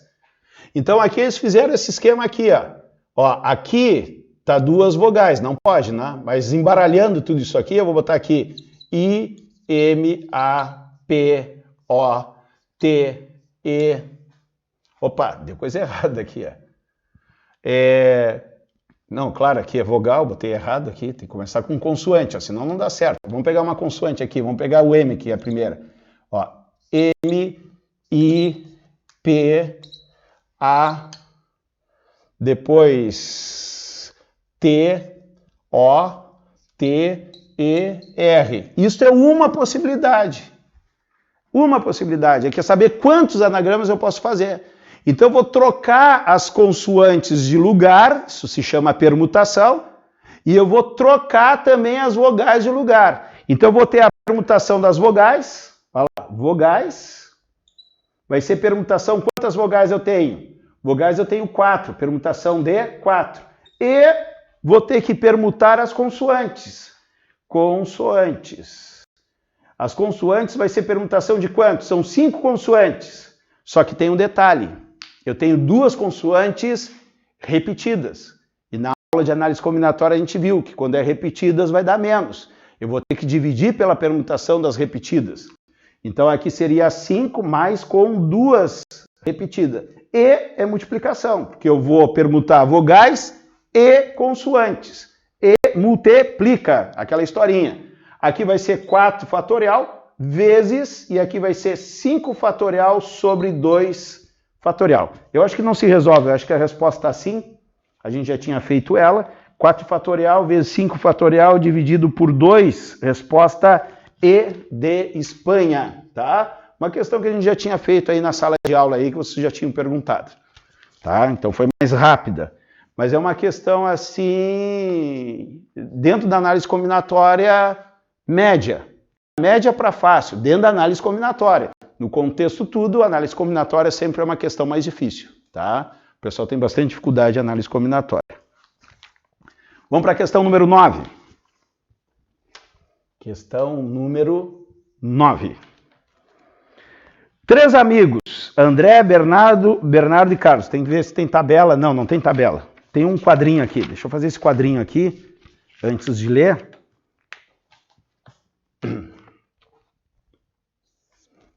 1, 2, 3, 4, 5, 6. 1, 2, 3, 4, 5, 6. 1, 2, 3, 4, 5. Vamos lá. 1, 2, 3, 4, 5. Fechou bonito aqui, ó. Eu tenho um ponto A aqui. Eu tenho um ponto C. Ó, não fechou isso aqui. 1, 2, 3, 4, 5. 1, 2, 3, 4, 5. O B aqui. O que eu fiz de errado aqui? 2 e 2. 1, 2, 1, 2. Ah, tá aqui. Aqui é o ponto C. Bom, então nós temos aqui, ó. Vamos à questão. 3 amigos. Pessoal, 3 amigos. André, Bernardo e Carlos. Por isso que é ABC, tá? Moram em um condomínio fechado de sua cidade. O quadriculado representa a localização das ruas paralelas e perpendiculares. Então, os tracinhos ali são ruas, tá?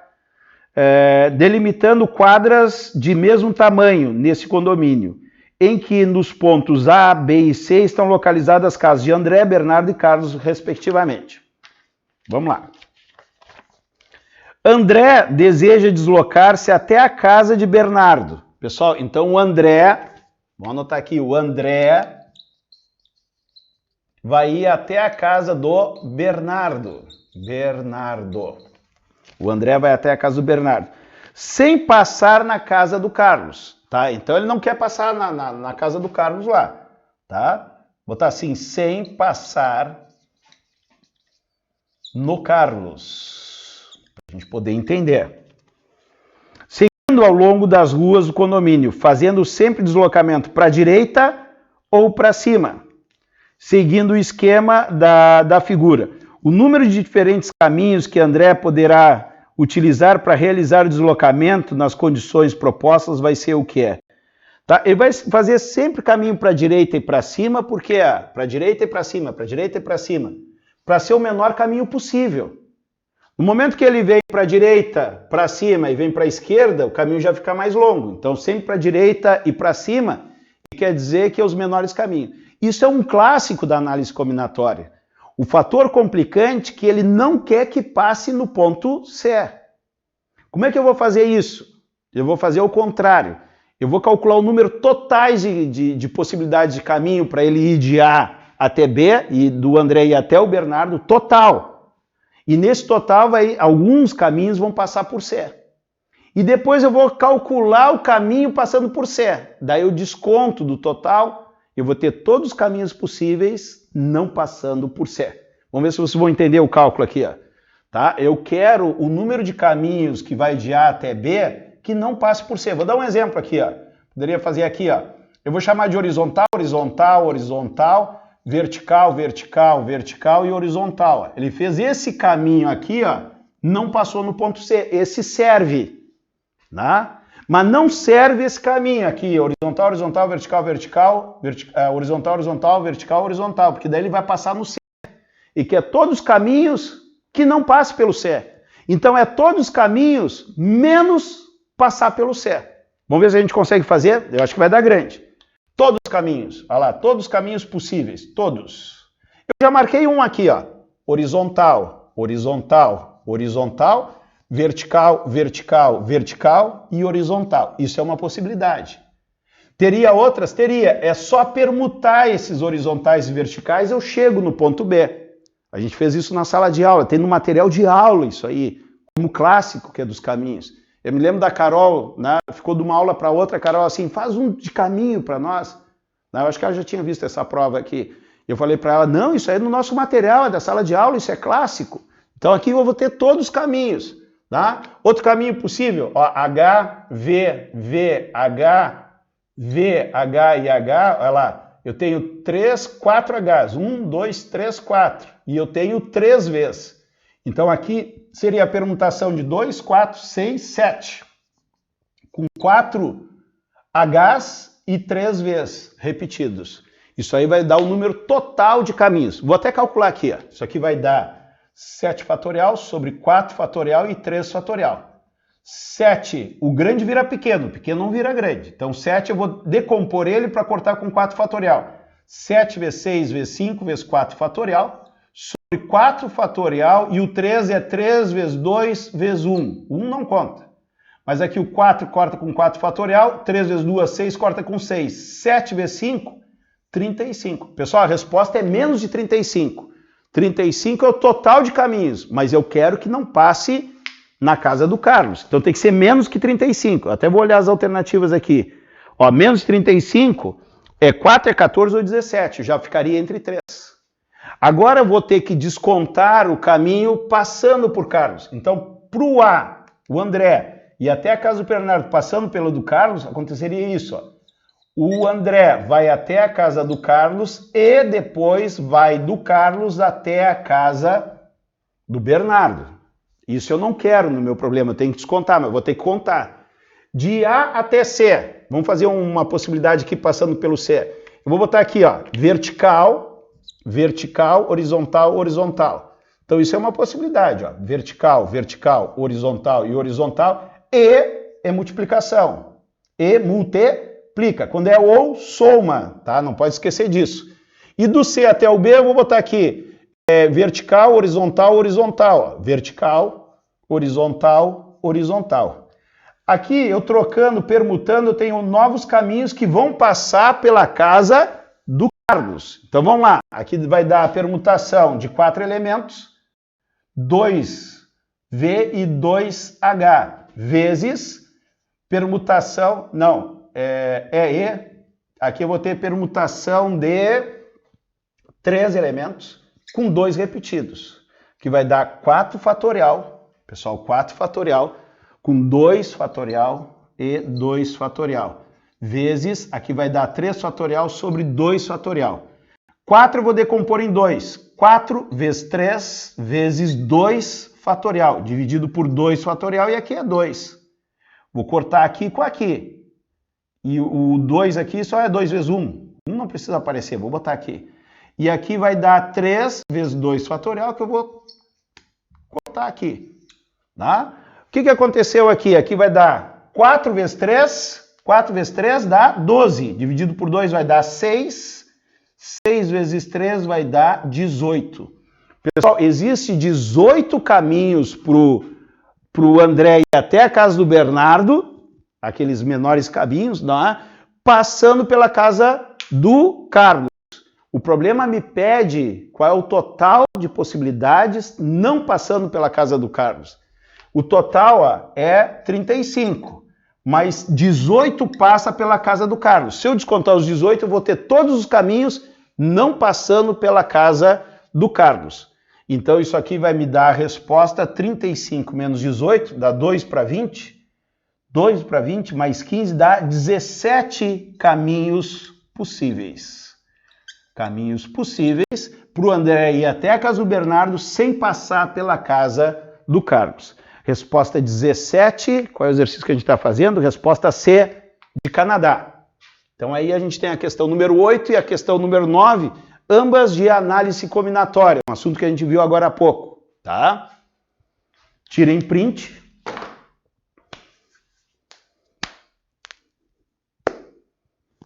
Apagando. Porque o tempo vai passando. Pessoal, a gente vai até meio-dia, sim. Parecia que não. Eu achei que ia ser mais rápido.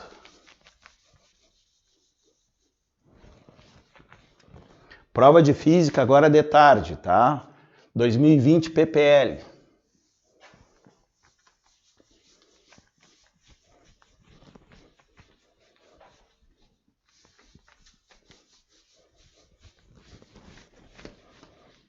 Vamos ver se a gente aguenta, sábado de manhã e de tarde. Tá aqui as canetas. Então, questão número 10. Pessoal, questão número 10. Questão número 10. Temos assim, ó, o Estatuto do Idoso no Brasil prevê certos direitos a pessoas com idades avançadas, concedendo a estas, entre outros benefícios, a restituição de impostos de renda antes dos demais contribuintes. Então, quem é mais velho recebe a restituição antes. Tá? O governo ele entende que o cara mais velho precisa daquele dinheiro, né? Mais urgente. A tabela informa os nomes e as idades de 12 idosos. Tá? Então, a gente vai ter uma tabela aqui, o nome e a idade dos idosos. Orlando, vou botar só, 89. Gustavo, 86. Luana, 86. Tá? Tereza, 85. Márcia, 84. Roberto, 82. Aqui é a idade deles. Heloísa, 75. Marisa, 75. Pedro, 75. João, 75. Antônio, 72. E Fernanda, 70 anos. Aqui é a idade e os 12 idosos. 2, 4, 6, 8, 10, 12. Os 12 idosos. Que aguardam suas restituições de imposto de renda. Considere que entre os idosos a restituição seja concedida em ordem decrescente de idade. Em ordem decrescente, ou seja, da maior para menor.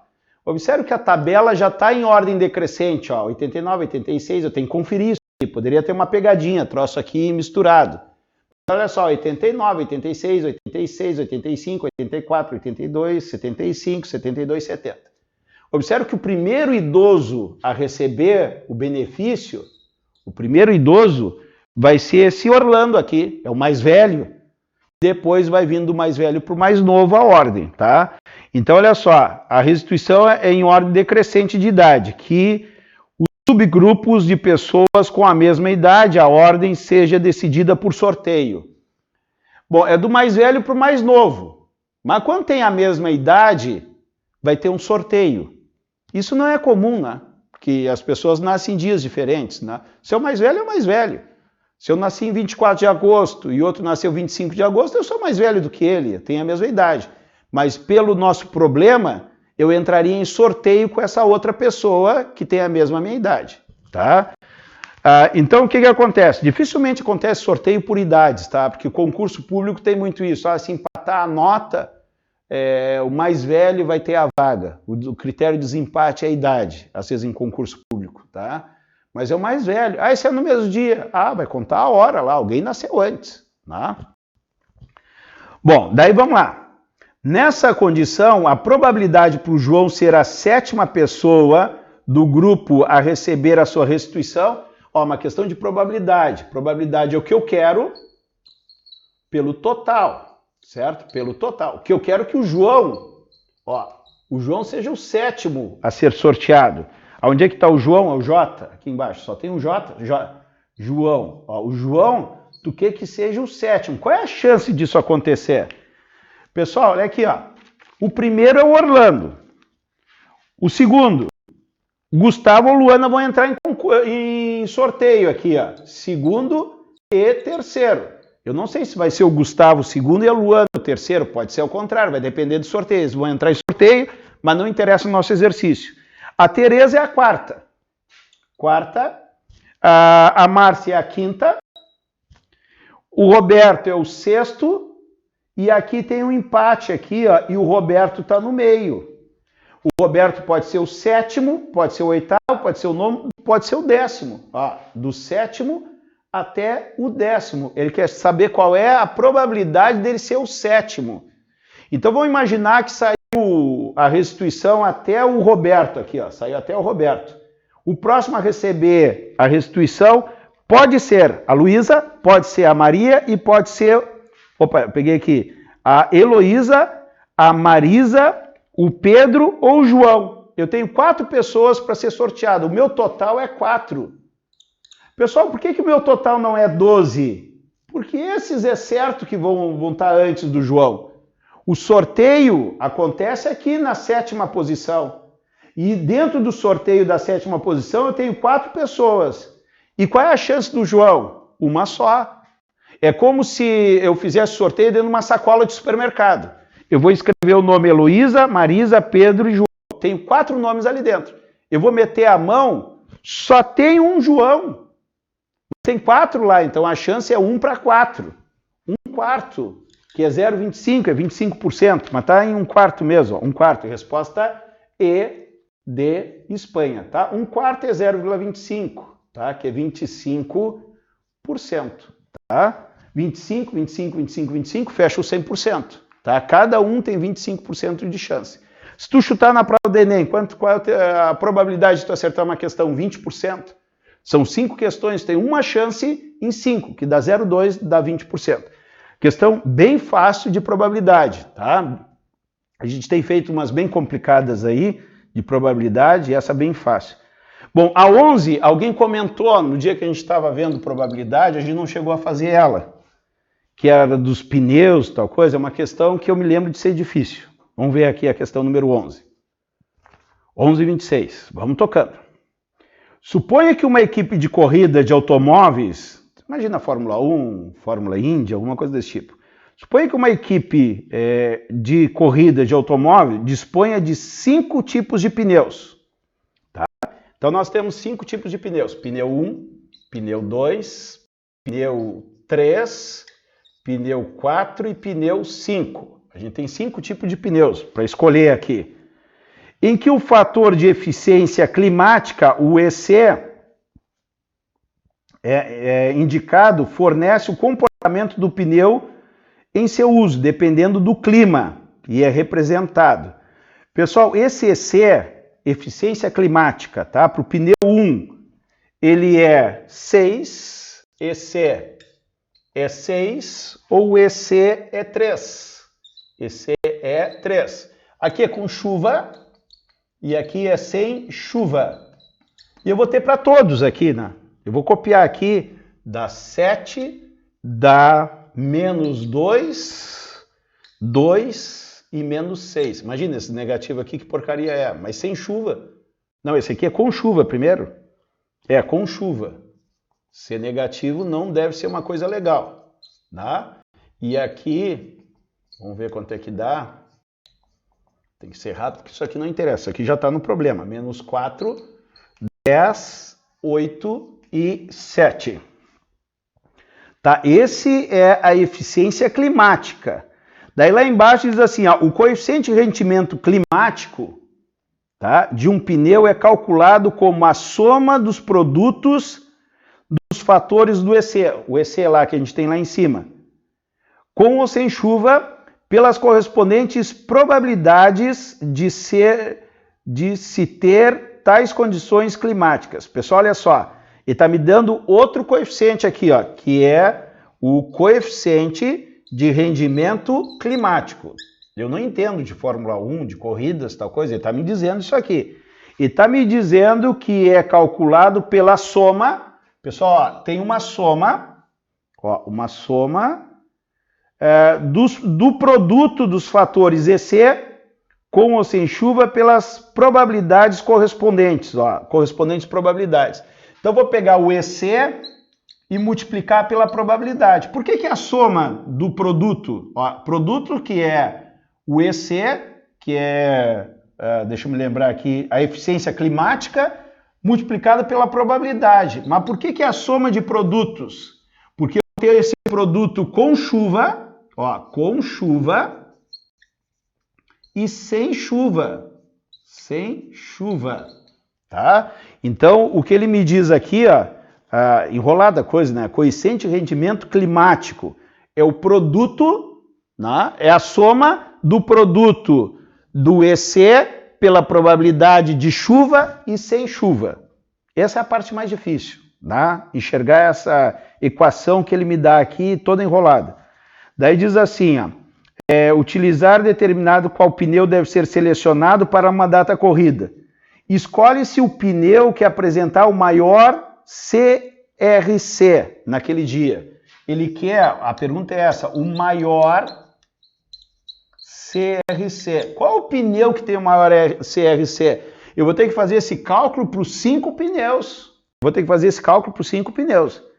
para saber. Daí, olha só, no dia de certa corrida, a probabilidade de chover é de 70%. Então, para ter chuva, é 70%. 70% a probabilidade. E o chefe da equipe calculou o CRC de cada um dos 5 pneus. O pneu escolhido, ele quer o de maior CRC. Olha que pepino, pessoal, olha só. Se tu tem 70% de chance de chuva, a probabilidade de 70% de chover é 30% de não chover. Probabilidade complementar. Ou chove ou não chove. Se a chance de chover é 70%, de não chover é 30%. Ele manda, olha só, ele manda para calcular o CRC, ele manda somar, ó, manda somar o produto do E pela probabilidade. Então, eu vou ter que pegar esse número, multiplicar por 6, mais esse número multiplicado por 3. Pessoal, eu vou fazer uma malandragem aqui, porque eu já conheço a questão. Não sei se na hora da prova eu faria isso. O certo seria fazer isso aqui, ó. O certo, no primeiro, 70% é 0,7 vezes 6, mais 0,3 vezes 3. Vai me dar o valor aqui, eu teria que fazer para todos. Mas eu tenho que pensar no tempo que eu tenho que ganhar na prova. Então presta atenção. Se em vez de multiplicar por 0,7, 0,3, eu multiplicar por 7 e por 3, todos. Em vez de multiplicar por 0,7, 0,3, multiplicar por 7 e 3, todos. Vai dar 10 vezes maior o CRC. Mas não quer o valor do CRC, ele quer saber qual que é maior.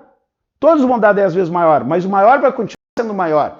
Então, para facilitar, eu vou fazer aqui, ó, 7 vezes 6. 7 vezes 6 vai dar 42. Mais 3 vezes 3, 9. Isso aqui vai dar 51. O primeiro, vai lá, é 51. Agora eu vou fazer direto. 7 vezes 7, 49. 3 vezes 4, menos 12. Pessoal, negativo, nem preciso fazer, ó, nem preciso fazer. Vou fazer aqui, vai dar 37. Pessoal, precisava fazer? Não. Se esse aqui deu 51, 49 menos uma coisa, esses negativos praticamente vão cair fora. Olha lá. 7 vezes 2, menos 14. Ó. Menos 14. 3 vezes 10, mais 30. Dá 16. Ó. Não vai ninguém superar aquele 51. Vou ver aqui. Ó. 7 vezes 2, 14. Ó. 14. 3 vezes 8, 24. Esse aqui seria o mais próximo. Ó. 4 e 4 dá 8, 38. Não superou também o 51. Aqui deu negativo, 7 vezes 6 dá menos 42, menos 42, 3 vezes 7, 21. Isso dá menos 21, deu até negativo. Pessoal, o maior CRC é do pneu de número 1, tá? Dificuldade da questão eu achei alta. Para te montar isso aqui, ó, tem que ler com muita atenção que o CRC é a soma do produto do EC vezes a sua probabilidade correspondente com chuva e sem chuva. Tá? Eu acho que é uma questão que o TRI considerou super difícil, deve ter muitos erros.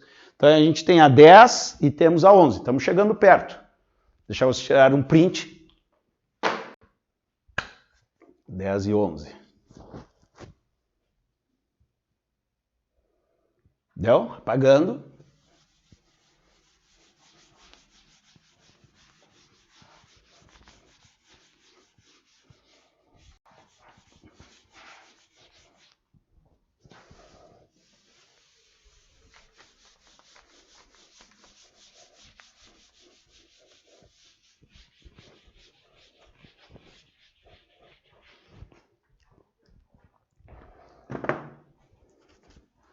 Questão número 12. Pessoal, questão número 12. Vamos ver o que é a 12 aqui. Amigo secreto é uma brincadeira tradicional nas festas de fim de ano. Essa questão foi anulada. Eu, quando saiu a prova, saiu aquele boato que ia ser anulada, eu fiz ela e achei uma alternativa.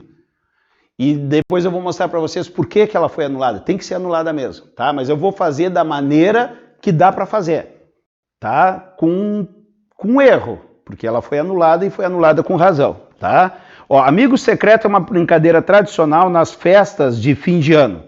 Um grupo de amigos se reúne e cada um deles sorteia o nome de uma pessoa que irá presentear. Sorteia o primeiro lá. No dia da troca de presentes, uma primeira pessoa presenteia o seu amigo secreto. Em seguida, o presenteado revela seu amigo secreto e o presenteia. A brincadeira continua até que todos sejam presenteados, mesmo no caso em que o ciclo se feche. 10 funcionários de uma empresa, pessoal, tem 10 funcionários no amigo secreto. Eu vou desenhar eles aqui. 1, 2, 3, 4, 5, 6, 7, 8, 9, 10 funcionários de uma empresa. Entre eles, um casal, tem um casal, nos 10 funcionários tem um casal, tá? Participarão de um amigo secreto. A primeira pessoa a revelar será definida por um sorteio.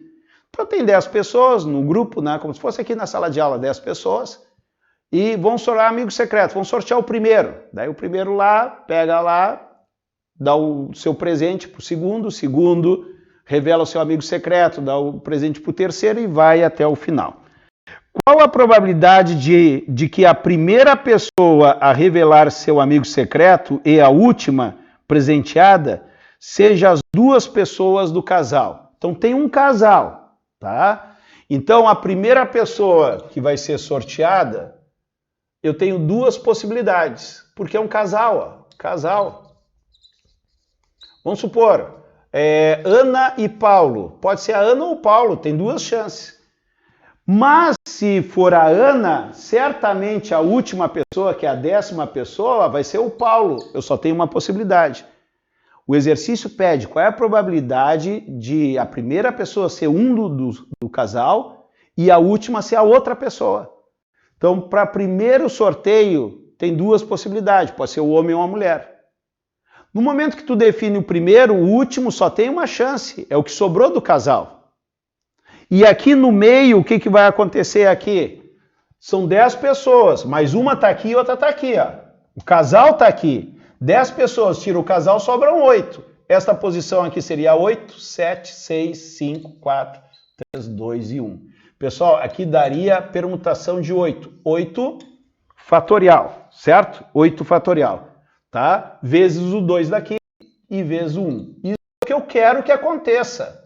Pessoal, isso aqui é o que eu quero que aconteça.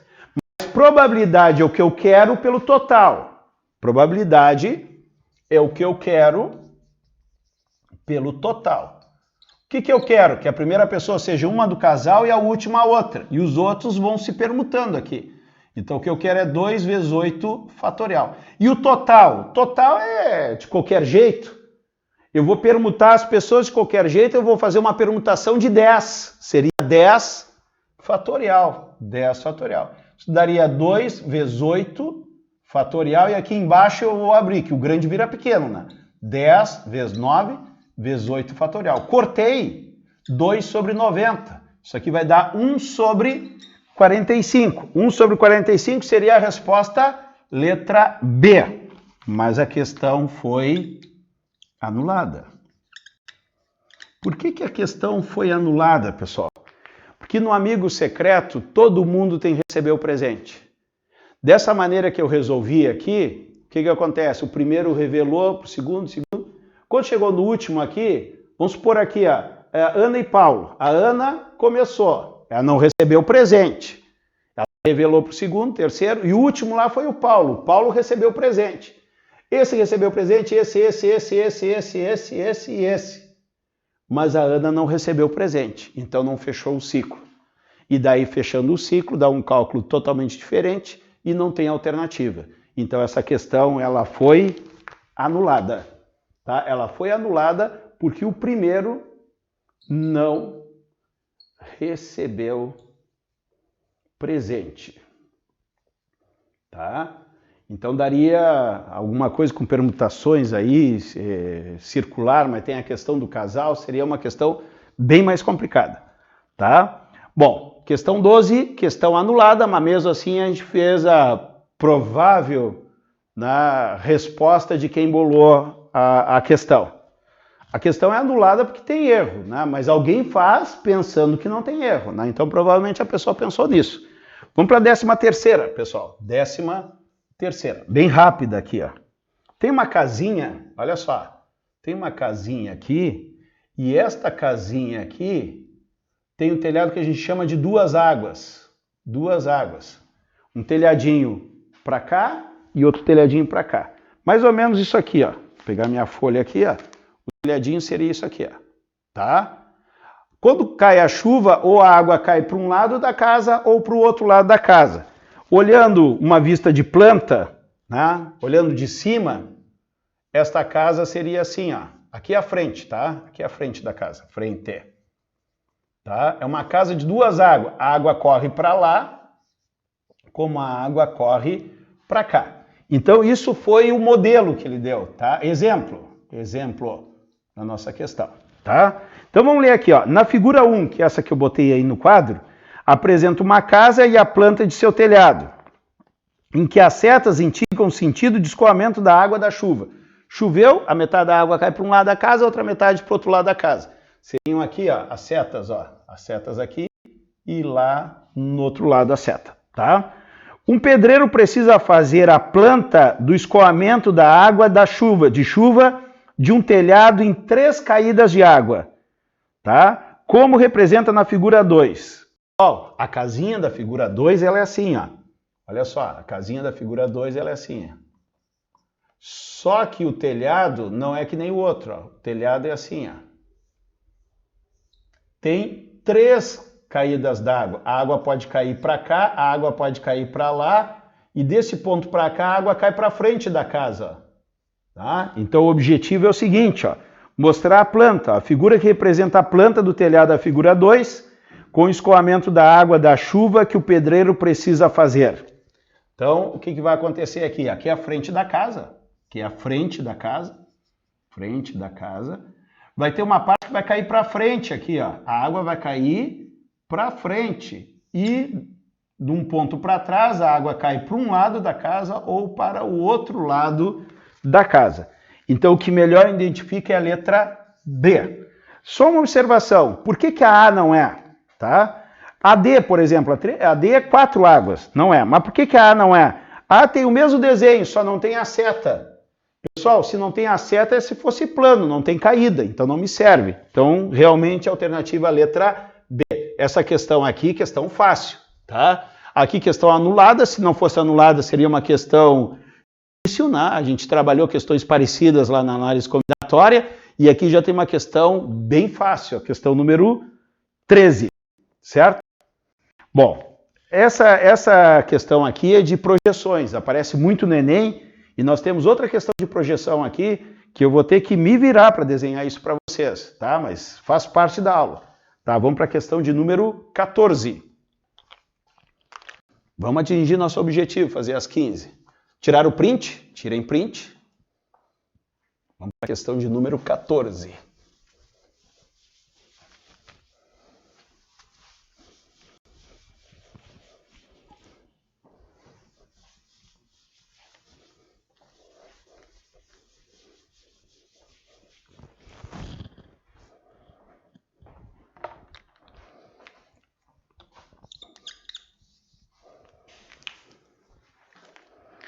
Pessoal, a questão de número 14 diz assim, ó, em um jogo desenvolvido para o uso no computador, objetos tridimensionais vão descendo do alto de uma tela até alcançar o plano da base.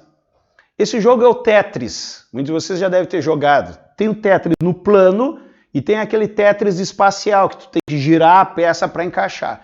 O Enem está te cobrando ter essa visão espacial. Tá? É um exercício de projeções. Né?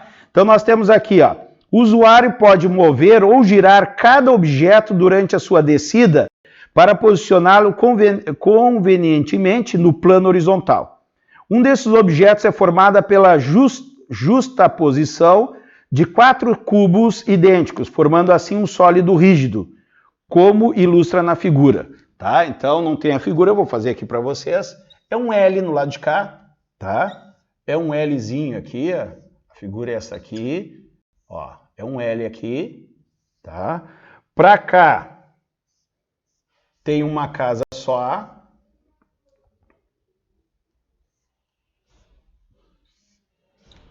E lá tem outra peça, ó, não é? Aqui seria só um L, né? Mas tem uma peça voando aqui, ó. Ah, meus filhos se dão bem aqui, eles jogam aquele Minecraft, né? Constrói as coisinhas lá. Seria legal para eles isso aqui. Bom, para facilitar a movimentação do objeto pelo usuário, o programa projeta ortogonalmente esse sólido em 3 planos quadriculados, perpendiculares entre si, durante a descida. A figura que apresenta uma possível posição desse sólido com suas respectivas projeções ortogonais sobre 3 planos citados durante a sua descida é... Daí tem os desenhos das projeções e eu vou ter que achar. Daí tem um desenho assim, ó. Olha só. Mais ou menos assim, ó. Aqui é uma parede. Aqui eu tenho outra parede aqui. E aqui eu tenho o chão, ó. Tá? Então aqui vamos botar assim, o chão. E aqui são paredes. Paredes. Paredes. Paredes. E esta peça está no espaço aqui, essa mesma pecinha, nesta mesma posição. Eu vou fazer ela aqui. Esta peça aqui está mais ou menos aqui, ó. 2 quadrinhos, um para cá, um para cá, um para cá, outro para cá, na mesma posição que está lá em cima, tá? Mais ou menos isso aqui. Pessoal, ele quer as projeções no chão e nas 2 paredes. É como se fosse a sombra, certo? Como se fosse a sombra. Se eu jogar isso aqui lá para trás, ó, se eu jogar isso aqui lá para trás, qual que vai ser a sombra? Esta aresta aqui vai aparecer aqui, esta aresta vai aparecer aqui, né? Vai descer aqui, vai fazer, essa peça está no ar aqui, né? E eu vou ter alguma coisa desse tipo assim, ó. Vou ter um L, mais ou menos desse tipo aqui, ó. Tá? Seria algo desse tipo aqui, ó. Essa seria a minha projeção, tá? Bom, o que acontece aqui? Tem algumas peças aqui que eu posso eliminar elas, tá? Já vou mostrar para vocês. Eu vou fazer a projeção no chão. Nessa parede eu nem vou precisar, tá? Mas o desenho te traz. Aqui vai ter a projeção no chão aqui, que vai ser mais ou menos aqui, ó. Aqui é a projeção no chão. Certo? Aqui é a projeção no chão. Bom, o que eu observei nas figuras aqui? Pessoal, muitos deles, esta distância aqui não fecha com essa aqui, ó. Tem que fechar, tá? Então, o que acontece? É todo quadriculado. Então, na primeira, tem um espaço aqui e aqui tem 2. Não fecha. Como é que a peça vai estar com uma sombra desencontrada da outra? Certo? Então, o que vai acontecer aqui? Ó? Tem umas que essa peça está virada. Então, só olhando para essa peça aqui, eu já elimino a C. Olhando para essa aqui, elimina a C, porque não está de acordo, tá? Só elimino a C, tá? Olhando para a peça do chão, eu elimino a D. Elimina a D. Não está nessa posição, está em outra posição, nada a ver. Então agora eu fiquei com menos, tá? E as outras vai ser eliminada aqui, ó. Esse espaço aqui que eu vou chamar de E, esse espaço tem que ser o mesmo espaço daqui. Então o que acontece? A A é eliminada, porque é diferente. A B é eliminada, que é diferente, tá? Eu eliminando a A e a B, a C e a D, me resta a alternativa letra E, tá? Então uma questão de projeção. Tá? Tem outros anos aí que caiu um letreiro também tridimensional, eu queria saber a sombra só no chão, era uma questão mais fácil. Esta questão é mais complicada, por quê? Porque ela teria ainda a projeção lá no fundo aqui, né? Teria essa projeção no fundo aqui, ó, que eu não fiz, né? Seria mais ou menos isso aqui, ó, um L aqui no fundo. Não foi necessário, né? Para mim achar a resposta letra E. A última questão de hoje, tá? A gente vai fazer essa resolução em 3 partes. Diz assim, ó, tem um recipiente, tá? No formato de um prisma aqui, ó. Tem um recipiente no formato de um prisma, já vamos ler. tá? Uma questão de geometria espacial, tá? A base dela é 4 centímetros por 3 centímetros, tá? Então esse prisma aqui, vou fazer pontilhadinho aqui, mais ou menos isso aqui. Daí diz assim, ó, num recipiente com forma de um paralelepípedo reto retângulo, colocou-se água até uma altura de 8 centímetros. Ele tem um total de 17, tá? Ele tem um total de 17 centímetros. Se colocou água até 8 centímetros, vamos supor que fosse aqui, ó. Se colocou água até aqui. Então isso aqui está com água. Está aqui água,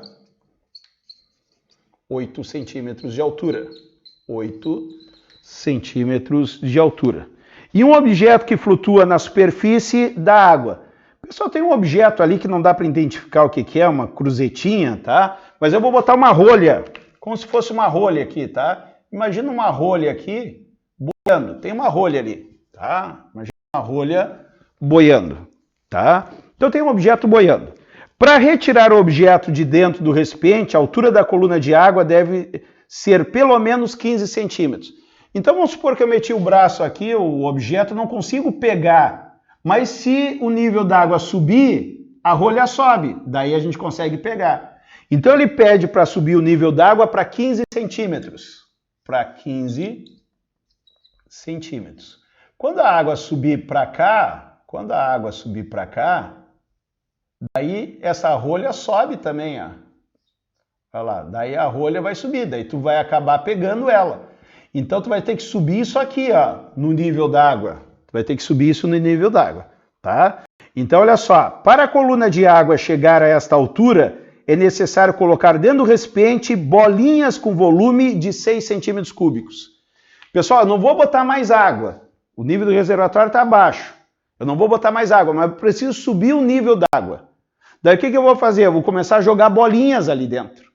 E conforme eu jogo bolinhas, princípio de Arquimedes, tá? Dois corpos não vão ocupar o mesmo lugar no espaço. A bolinha vai afundar e o líquido vai se deslocar. Tá? Eu deveria dizer que a bolinha tem densidade maior do que a da água. Não diz, ó, a coluna de água chegará à altura necessária para dentro do recipiente. As bolinhas de volume 6 centímetros cúbicos cada, que ficarão totalmente submersas. Diz sim. Tá? Então diz que uma bolinha, botar assim, uma bola tem um volume de 6 centímetros cúbicos. Tá?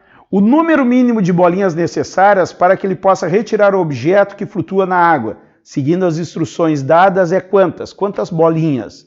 Pessoal, vamos pensar um pouco. Conforme eu vou botando bolinha e as bolinhas vão afundando, o meu líquido vai subindo. Quanto é que tem que subir o meu líquido aqui? Meu líquido tem que subir de 8 para passar para 15, tem que subir 7 centímetros, tá certo? 8 com 7 dá 15, tem que subir 7. Então isso aqui é o que tem que variar o volume. É a área da base vezes a altura, porque é um prisma, né? É um prisma. Eu quero saber quanto que vai subir esse nível aí.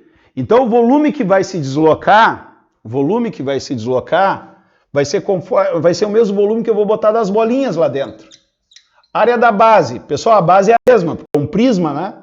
É 4 vezes 3, ó. 4 vezes 3. Área da base, ó. 4 vezes 3. É um retângulo. Aqui também é um retângulo. 4 vezes 3. Vezes a altura que é 7. Então o volume que tem que se deslocar, 4 vezes 3 é 12. 12 vezes 7. 12 vezes 7. 7 vezes 2, 14. Vai 1, 7 e 1, 8. 84 centímetros cúbicos. Pessoal, eu tenho que subir a água, né, para um nível 7 centímetros mais alto. Isso corresponde a 84 centímetros cúbicos. Eu estou resolvendo exercício, estou pensando, né? Nenhum cálculo complicado até agora. Olha as provas antigas que a gente estava fazendo, provas mais antigas. Quantas bolinhas dá isso aqui? Ó, quantas bolinhas? Essa é a pergunta. Quantas bolinhas dá esse volume para o líquido subir? Uma bola, ó, uma bola. Tem gente que já pensa, 84 dividido por 6, tá certo? Tá certo. Vou fazer uma regrinha de 3. Na hora da prova, tu faz direto. 84 por 6, cada bolinha é 6, é só dividir direto. 84 centímetros cúbicos vai dar N, que é o número de bolas. 6N é igual a 84 vezes 1, 84. N é igual a 84 por 6. Pessoal, 84 é 60 mais 24, ó. 60 mais 24 é 84, por 6. 60 por 6 dá 10. 24 por 6 dá 4, né? 6, 12, 24, dá 4. Vai dar 14 bolinhas. Pessoal, questão bem simples de geometria espacial. A gente está vendo geometria espacial também em outro dia da semana, tá? Então, uma questão bem fácil de geometria espacial, resposta alternativa letra A. Então, aqui a gente fecha a primeira parte da resolução da prova de 2020.